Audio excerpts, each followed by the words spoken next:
நிறைய பேருக்கு பிடிச்ச, பல பேருக்கு பிடிக்காத டிசம்பர் மாதம். ஞாயிற்றுக்கிழமை காலை சூரியன் இன்னும் முழுசா உதிக்கல. நல்லா சில்லுன்னு குளிர் காத்து வீசிட்டு இருந்துச்சு. ஞாயிறு லீவுங்கிறதால நிறைய வீட்ல இன்னும் யாரும் எந்திரிக்கல. அந்த பார்க் ரோடும் எந்த ஆர்ப்பாட்டம் இல்லாம அமைதியா இருந்துச்சு.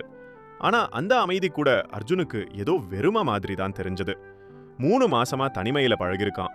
உடம்புல உயிர் மட்டும் இருந்து ஏதோ அர்த்தம் இல்லாம தான் அவனோட வாழ்க்கை போயிட்டு இருந்தது. ஒரு காலத்துல அவளுக்காக ஒவ்வொரு நிமிஷத்தையும் ரசிச்சவன் தான் அவன். அவளோட ஒரு சிரிப்பு, ஒரு பார்வை கூட அவனுக்கு உலகத்தை அழகா காமிச்ச நாட்கள். அவதான் அவனோட கனவுகளுக்கு உயிர் கொடுத்தவ. அவனோட எல்லா மகிழ்ச்சிகளையும் சுமந்தவ. உலகம் அவனுக்காக சுருங்கி அவளைச் சுற்றி மட்டும் இருந்தது. அவளும் அவனுக்கு நிழலாய் எப்போதும் பக்கத்திலேயே இருந்தவ. ஒரு வார்த்தை பேசினாலே போதும் அவன் முழுசா மாறுவான். ஆனா இப்போ அந்த சிரிப்பு இல்ல, அந்த நிழல் கூட இல்ல. அதான் அவ வாழ்க்கை முழுக்க ஒரு வெறுமையான பக்கமா மாறி போச்சு.